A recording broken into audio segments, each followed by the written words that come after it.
अजमेर में आज क्या कुछ हुआ, आप देखिए हमारे साथ। वार्ड संख्या 50 डेंगू महामारी के बढ़ते प्रकोप की रोकथाम के लिए दवा का छिड़काव किया गया। पार्षद नरेश सत्यवाना ने बताया कि डेंगू से बचाव व रोकथाम के लिए वार्ड में कीटनाशक दवा का छिड़काव किया गया।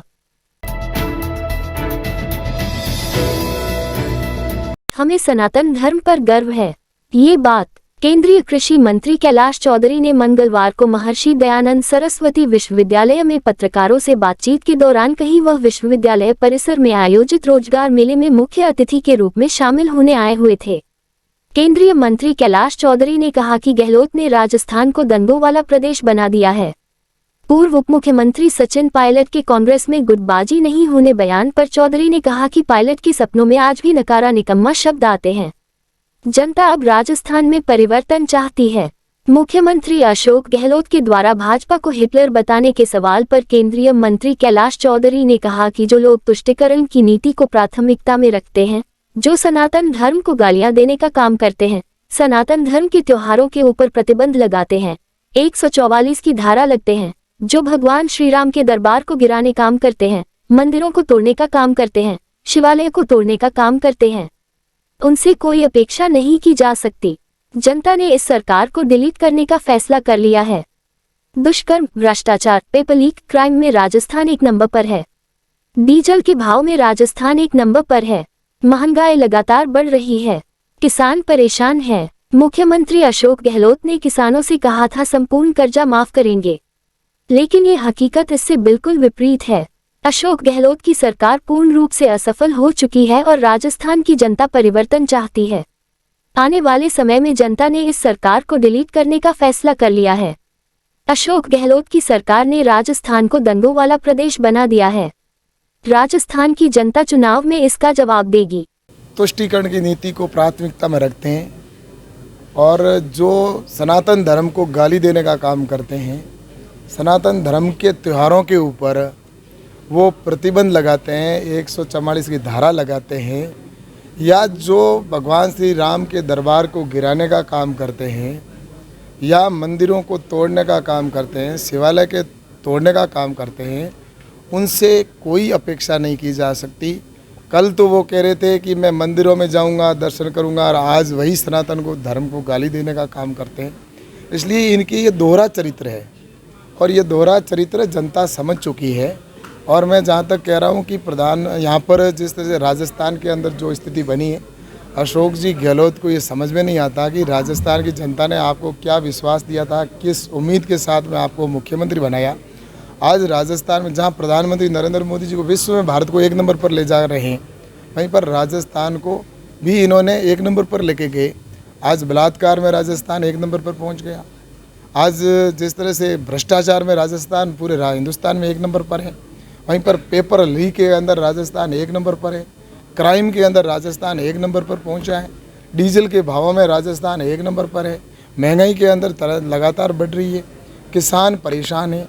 युवाओं से वादा किया था 3500 रुपये बेरोजगारी भत्ता देने का, और किसानों से कहा था कि हम किसानों को संपूर्ण कर्जा माफ़ करेंगे, लेकिन ये झूठ मूठ की सरकार है। झूठ इनका इतना खेल इन्होंने चलाए।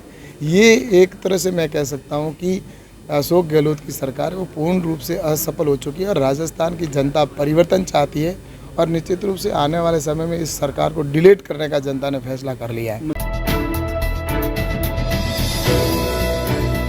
अजमेर जिले में मंगलवार से राज्य उपभोक्ता विवाद प्रतितोष आयोग की सर्किट बेंच शुरू हो गई है, जिससे पक्षकारों को 50 लाख रुपए तक के पटना का वाद पेश करने के लिए अब जयपुर नहीं जाना पड़ेगा। उन्हें अजमेर की सर्किट बेंच से ही न्याय मिलेगा। क्रिकेट बेंच के उद्घाटन कार्यक्रम के संबंध में जानकारी लेते हुए जिला बार अध्यक्ष नरेंद्र सिंह राठौड़ और सचिन राजेश यादव ने बताया कि इस व्यवस्था से पक्षकारों के समय और पैसे की बचत होगी। अजमेर के अलावा ब्यावर के किली, नागौर, कुचामन, डीडवाना और शाहपुरा के उपभोक्ता भी इस व्यवस्था का लाभ ले सकेंगे। सर्किट बेंच का उद्घाटन न्यायाधिपति देवेंद्र कच्छावा के मुख्य अतिथि में हुआ। कार्यक्रम के विशेष अतिथि राज उपभोक्ता विवाद प्रतिरोध आयोग जयपुर के सदस्य रामपुर गुर्जर और रजिस्ट्रार अशोक शर्मा सहित जिला कलेक्टर श्रीमती भारती दीक्षित और जिला उपभोक्ता आयोग के अध्यक्ष रमेश कुमार उपस्थित थे। कार्यक्रम का संचालन बार सचिव राजेश कुमार यादव ने किया। खुंडियास के मेले में दर्शन करने के लिए गए एक पुलिसकर्मी की मां को शातिर महिलाओं ने शिकार बना लिया। महिलाओं ने उनकी मां को 3 तरफ से घेर लिया और धक्का मुक्की करते हुए गले से करीब 1.5 तोला सोने की चेन को चुरा लिया और चंपत हो गई। चोरी की यह वारदात मंदिर में लगे सीसीटीवी कैमरे में कैद हो गई, जिसके आधार पर पीड़ित ने खनिज नगर आदर्श नगर निवासी सुरेश दायमा ने गेगला थाने में मुकदमा दर्ज कराया है। दायमा जीआरपीएसपी ऑफिस अजमेर में तैनात है। उन्होंने बताया कि वह अपनी मम्मी प्रेम देवी को खुंडियास में बाबा के दर्शन कराने के लिए ले गए थे। वह पुरुषों की लाइन में थे और उनकी मम्मी महिलाओं की लाइन में लगी हुई थी।